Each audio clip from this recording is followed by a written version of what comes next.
today is Jim Lorimer, and Jim has been an attorney who began his career as a special agent of the FBI. He's lived in Worthington for the past 58 years, and what you may not know is that for the past 48 years he has served that community as mayor and now as vice mayor.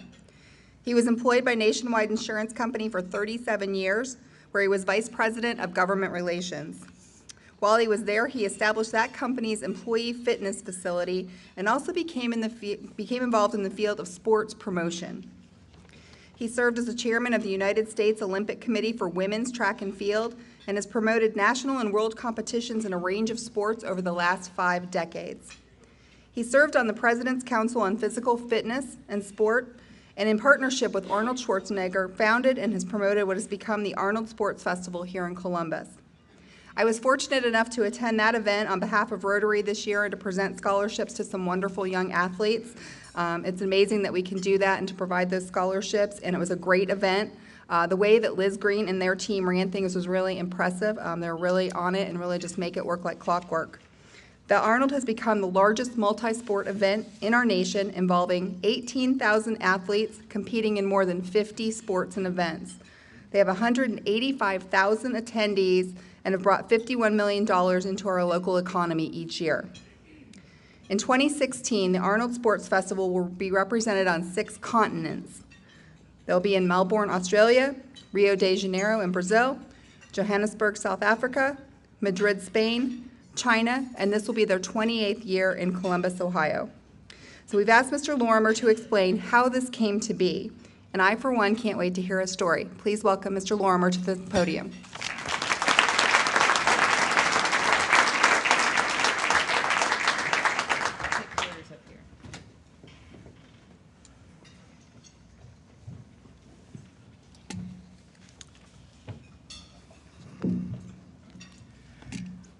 Dina, we thank you very much for that introduction. President Strahler, ladies and gentlemen,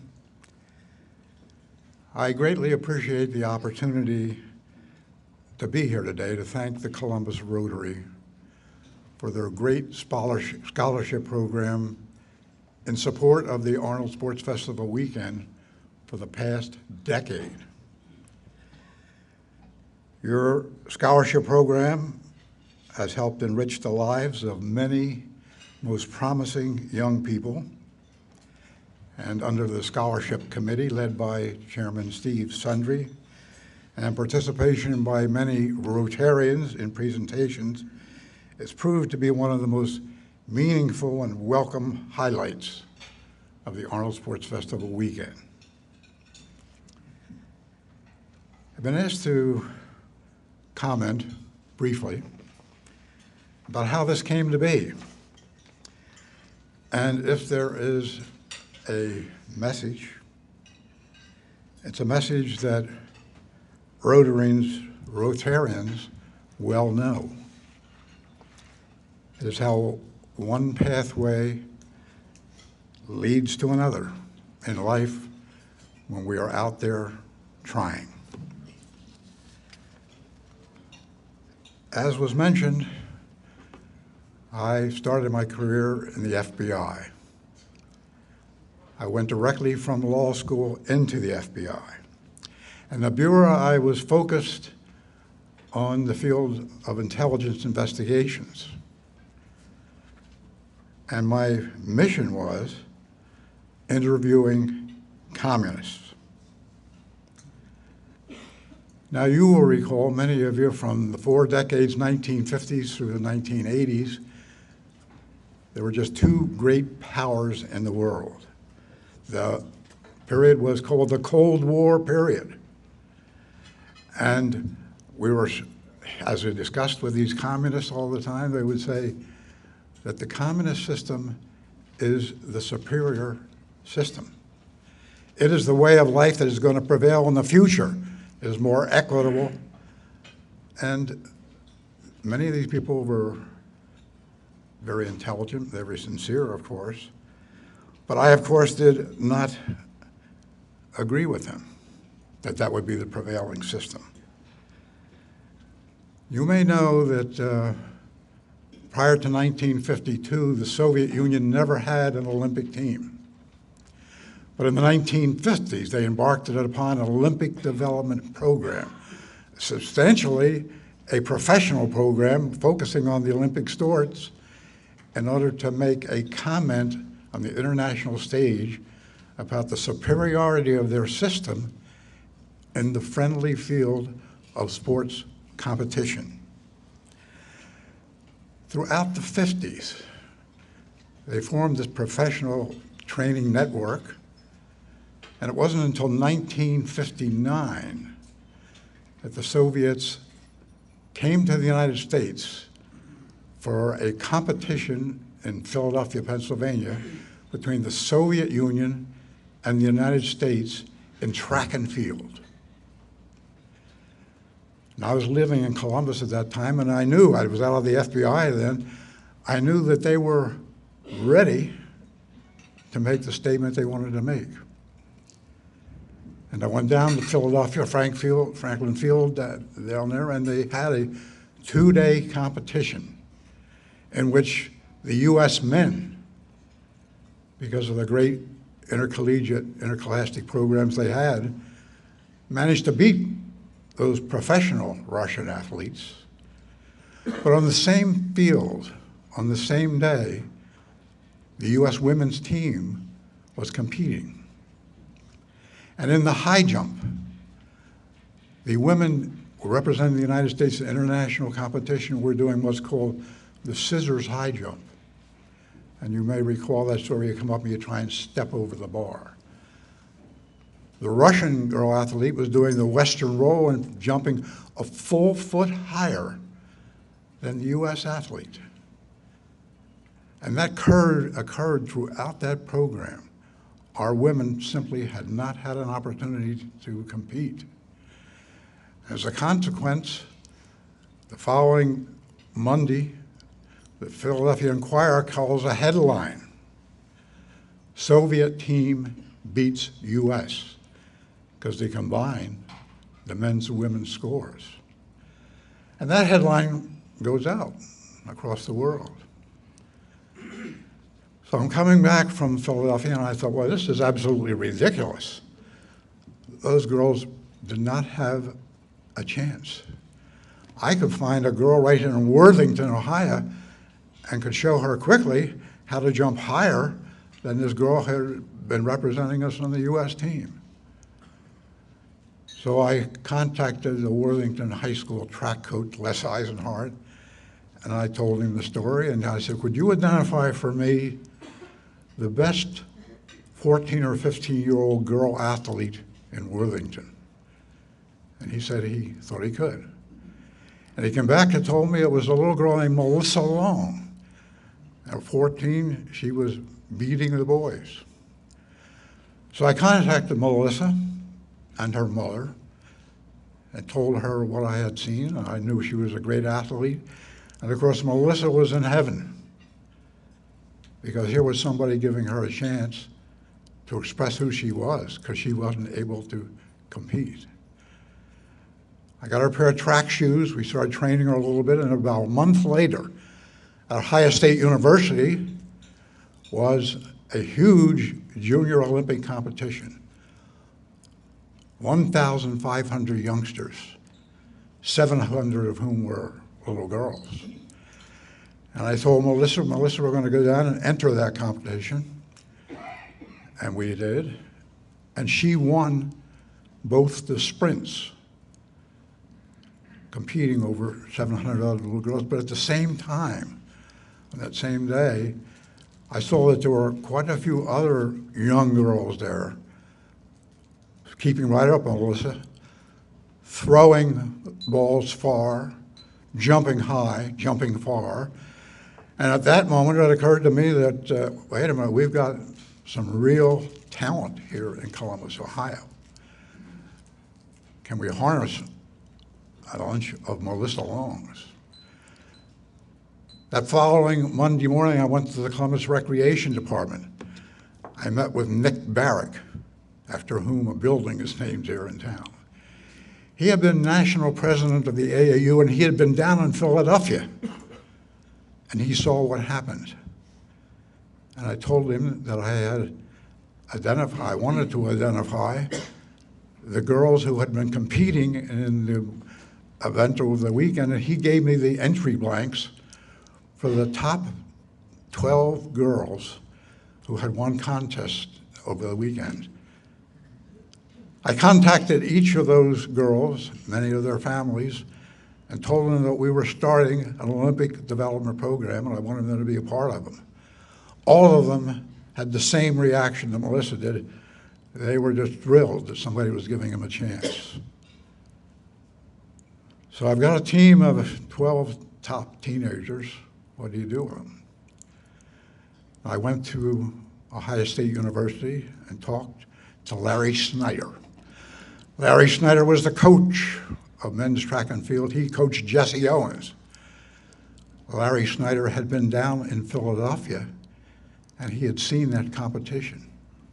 And I told him I wanted to use the indoor facilities, French Fieldhouse at Ohio State University, to train this girls' team. And he liked the idea.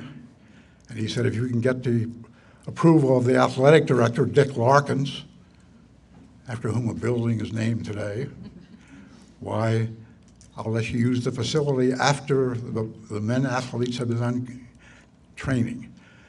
And Dick Larkins said yes. And so we began bringing this group of a dozen girls from all over Central Ohio. None of them had really known each other, but they're bringing them together in French Fieldhouse and training them throughout all that fall. So then what do? Well, the indoor track season is big in the United States, primarily in the East Coast, but I began on the weekends in January of that year taking this team into Madison Square Garden, taking them to Buffalo, taking them to Washington, D.C., Chicago, Louisville, wherever there were indoor track meets, and these girls were winning wherever they went. That next summer, June, the United States Olympic Trials, June of 1960, were held in Corpus Christi, Texas. Because of the recognition this girls' team had been getting on one of those indoor track meets, Nationwide Insurance gave me the corporate jet to take my team to Corpus Christi, Texas, where they competed. And then, of course, we started a new direction. The United States Olympic Committee, having this person show up with their people on a plane, named me Secretary of the United States Olympic Committee. And in that position, I began promoting track and field national championships here in Columbus, Ohio, at Ohio State University and a local high school. Our team won the national indoor championships here in 1962. As a part of those competitions, the sports field, the Amateur Athletic Union people knew that I also liked the sport of weightlifting. And I continued as chairman of the United States Olympic Committee for Women's Track and Field in the late 60s. But still in 1967, the Amateur Athletics Union said, we know you can run a competition at the national level. Would you run a weightlifting competition if we can get the national championships here? It was at Veterans Memorial Auditorium. So in 1967, I ran the weightlifting championship there. It was quite successful. The Amateur Athletic Union said, if we can get the World Weightlifting Championships here in 1970, will you run the World Weightlifting Championships? And I said I would. As we move forward to that time, I said, you have to have, if you're not going to lose your shirt, you have to have a bodybuilding competition with respect to those world championships. You must have a Mr. World contest. And they said, all right. I called ABC TV Wide World of Sports. And I said, for the first time in the United States, we're having a World Weightlifting Championships and a Mr. World contest here. Will you cover the event? And they said they would. But then I needed to produce. I said, we're going to have the best built men in the world at this event. And I knew because of my familiarity with the sport who those men were. one of whom was a young Austrian. He had just come over. And I found out that he was working out in the Gold's Gym in California. And I called him, got him on the phone, and I said, Arnold, I told him briefly about the TV, and he said, I'm interested. I want to talk to you, but call me back. I'm in the middle of my workout. So I called him back, and he agreed, and he said, I understand the importance of this TV exposure. He said, but I'm sorry, I'm committed to compete in the international championships in London, England on Saturday evening of that same weekend, your event being on Sunday. And I said, well, if you will compete in London, England, go directly to Heathrow Airport after the competition that night, get the last flight out of Heathrow, you'll pick up 6 hours coming across the ocean. We will pick you up by jet in New York City on Sunday morning, and you will be here for the competition. He said, if you'll do that, I'll do that. So he came in. He had won the previous night at the international competition in London, and he won the Mr. World competition here.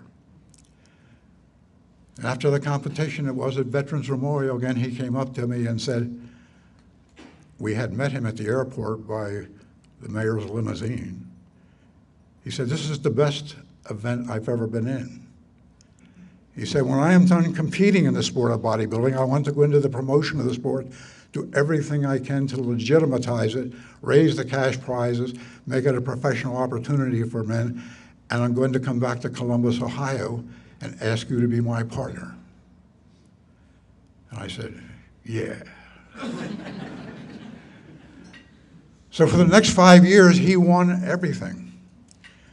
And in 1975, in South Africa, he won his last Mr. Olympia contest, and he stopped on the way back from South Africa in New York and called me, and he told me, I'd like to meet with you. And we met at Howard Johnson's downtown here, and he said, I'm done competing. And as I told you 5 years ago, I went to the promotion, go into the promotion of the sport. He said, I will get the athletes here. I will help raise money. You run the competition. And he was still making just $1,000 for a top prize. He says, the first year we're going to raise it up to $10,000, and in 3 years we'll be up to $100,000, and a few years later we'll be up to $500,000 in cash prizes where we are. But on that day at that Howard Johnson's, we shook hands, and for the past 40 years, our partnership has been on a handshake. Now, our partnership continued for many years, and I'll give you the side note about Arnold, how we have been involved in each other's lives, because he's an interesting personality. But we had something to do in Columbus with Arnold's political career. It was in 1988, the first President Bush was running for president. I was vice president of government relations for Nationwide Insurance, and I had invited the then Vice President Bush to come to Columbus, Ohio on the Friday before the election. Back then, too, the most important place to be on the Friday before our election is Ohio. And the president had agreed that he would come in, vice president. And I said, I have this movie star, Arnold Schwarzenegger, as a friend. Would you like to have him introduce you as you present here? And they said, yes. So he came in the Friday before the election. They blocked off North High Street. Some of you may recall that at the time. There were 10,000 people out there. Arnold introduced the vice president. And the vice president quickly saw, that's the first time they'd met, that here was a very special individual. And he put Arnold on the plane with him, and they went from Ohio to Illinois to New Jersey that day. And during those discussions on that plane, the subject of Arnold becoming chairman of the President's Council on Physical Fitness and Sports was raised. Arnold said he would be willing to do so, and the president later appointed him, and I also became a member of that committee. 3 months later, Arnold took me into the Oval Office to meet the president. And he said to the president, he said, "This is the gentleman who arranged that event in Columbus for us." And the president said, "Yes, I remember it well, because as soon as Arnold introduced me, the crowd thinned out."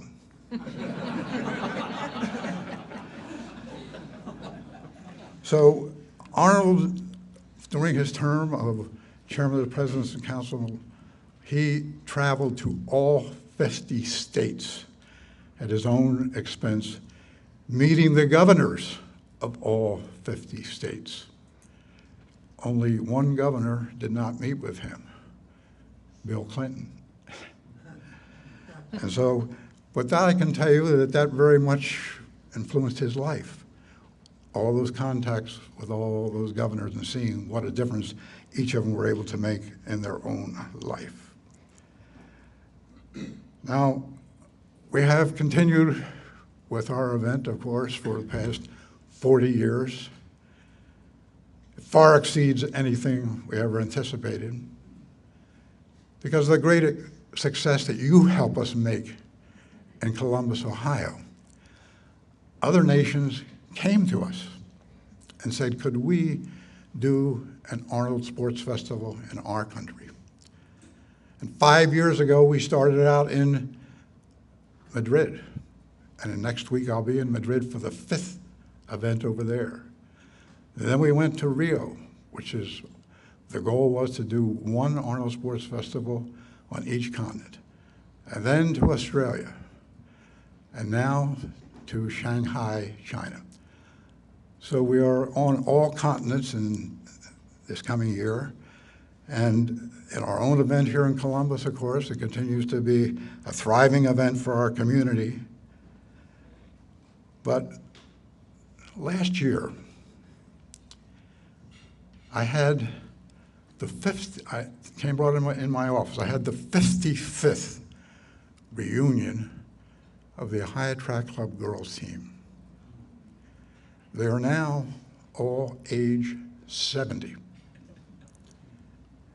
And as we're sitting around this table in my office, the stories that they shared with respect to what that competitive experience had meant early in their life, to give expression to themselves in a way they had never been given the opportunity, made all the difference.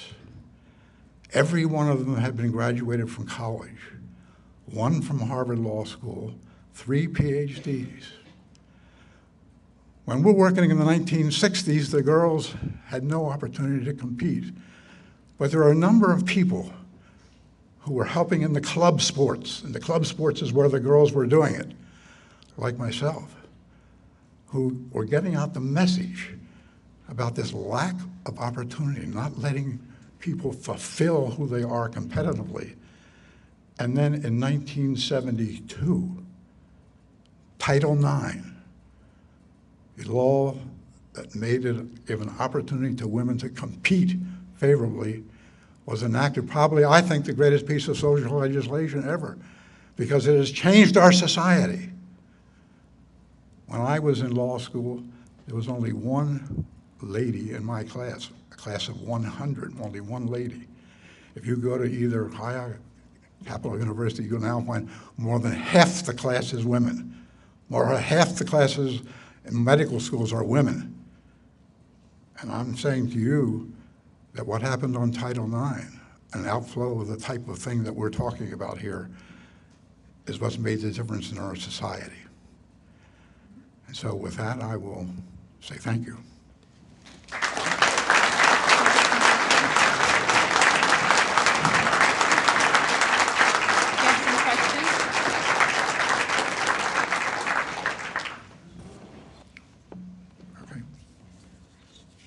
Question. Okay. I'd like to know how difficult it was to expand into an international country, to take an event that you'd become so comfortable with and then take it to another country. Yeah, that's a good question. The answer is that most of our international partners came out of leaders from the International Federation of Bodybuilders, the IFBB. Even though we have in our event 55 sports, we've explained, we encourage each of those men and women to, again, model themselves after what we do here in Columbus, Ohio. But they have had the experience of promoting large bodybuilding and fitness events, plus expositions, fitness expositions, and they were just encouraged because of the experience they brought to the table to include many other sports within their programmatic presentation. So they were modeling themselves, but they were leaders who were known quantities to us as far as leadership capability, because one of the problems in sports is there's a lot of people who love to compete. And that's the kind of people you want to have come in, of course, but there's very few people who know how to really put an event together and promote it. You have to have a tremendous capacity for detail. And it's fun putting the puzzle together, but we abide primarily from the leadership of the International Federation of Bodybuilding and establishing these programs in each nation. That's one been a little problem we've had in Shanghai.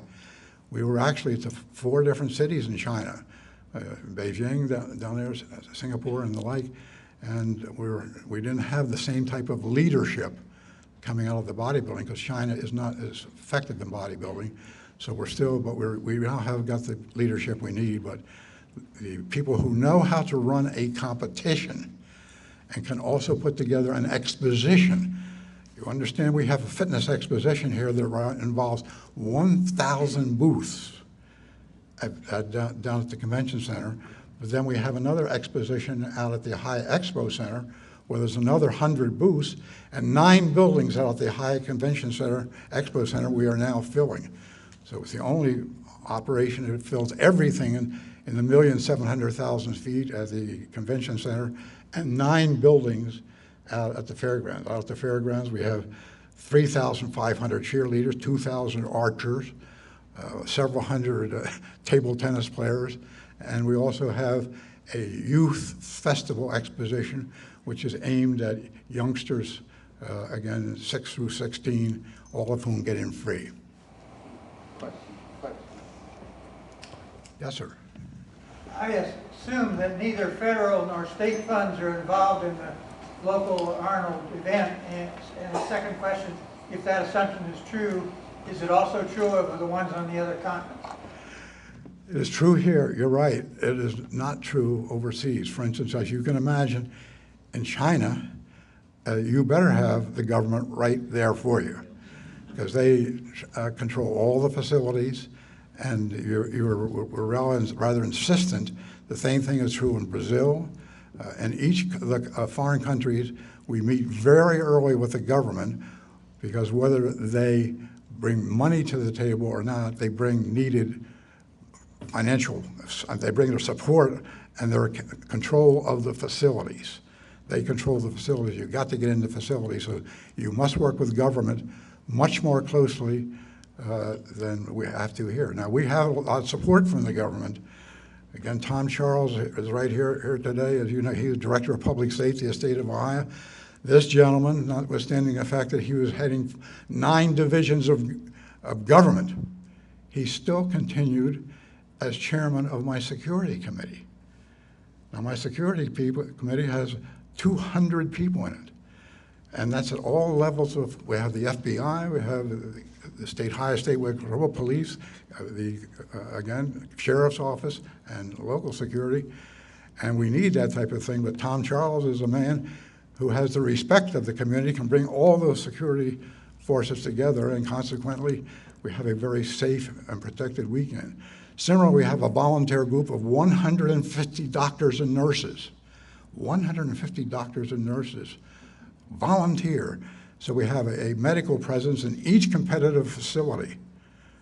And as a consequence, over 40 years, and I hesitate to always say this, we have not had a claim in 40 years, even though we carry heavy insurance. But that's because of the undergirding of the security, undergirding medical protection, the skill of our chairman in each of the sports was what has protected us and protected the youngsters who are competing, which is the most important thing.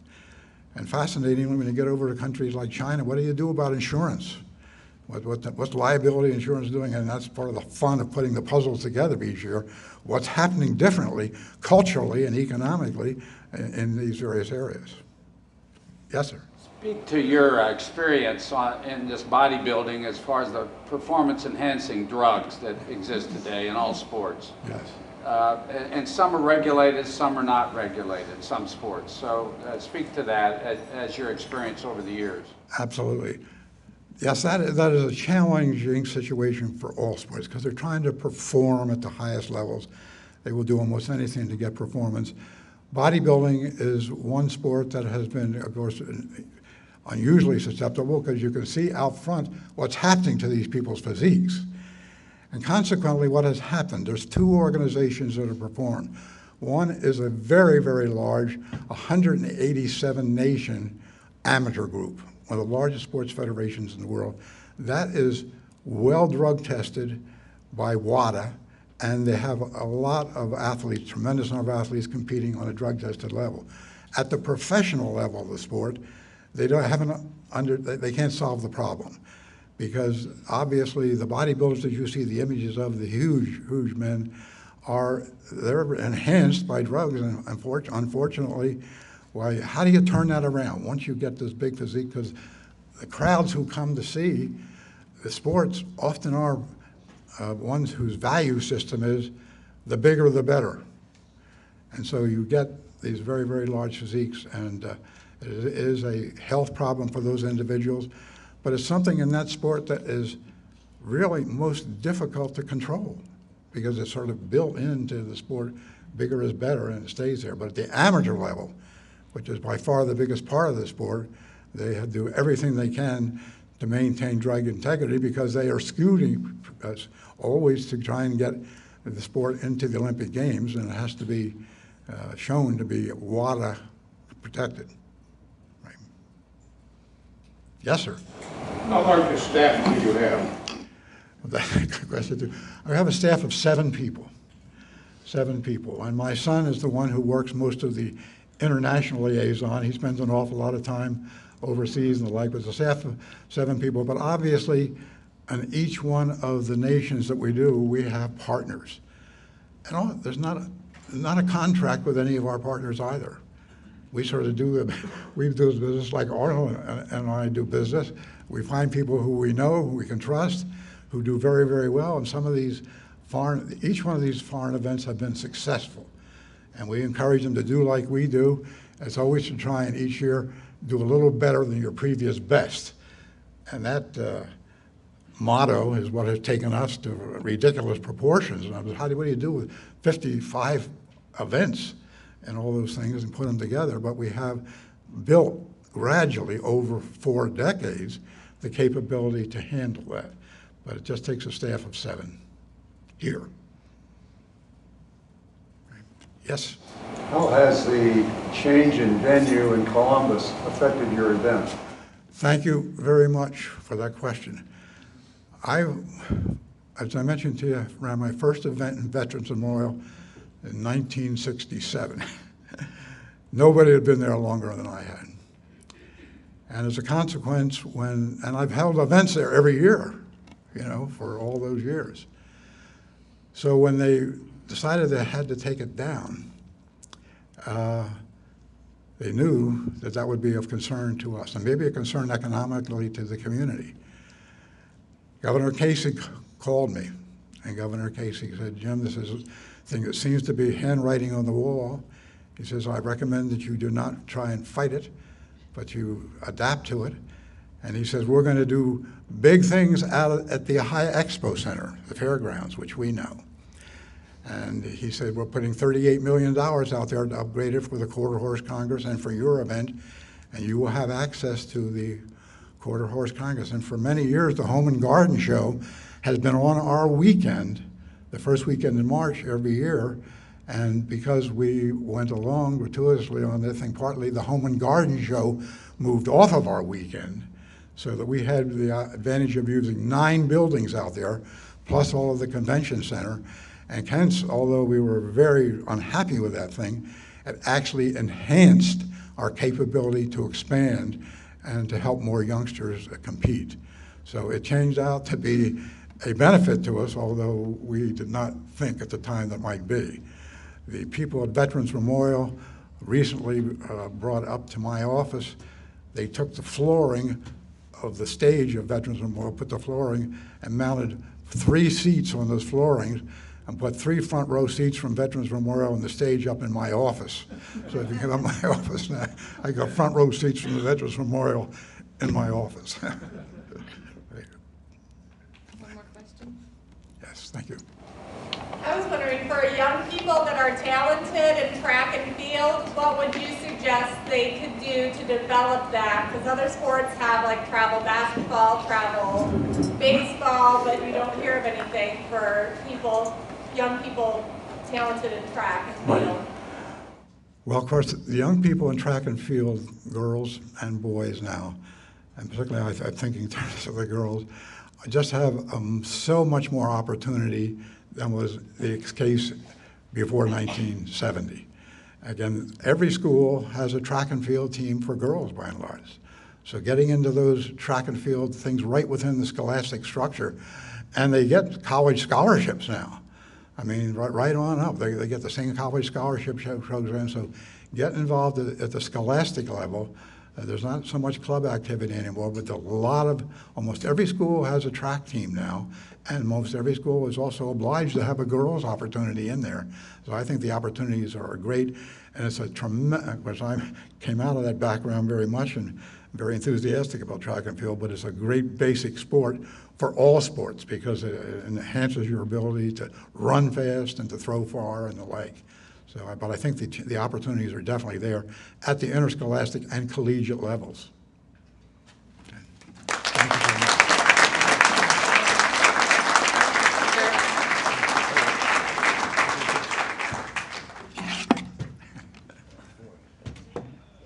Hang on, we got. Thank you. This is accept this gift from Argo and Laney on our behalf. It's very heavy. Oh, thank you. And thank you all. Thank you all. So, as I was, I always listen to these speakers and I come out with like a moral for us.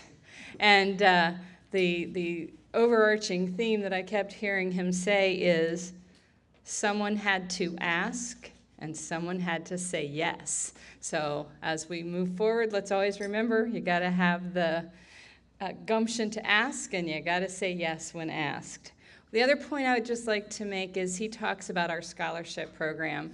Our partners in the community help us leverage the monies and your treasures that you give to us every year are leveraged, the impact by our partners like Classic Productions, who gives the club $20,000 every year to help support our scholarship program. So thank you very much.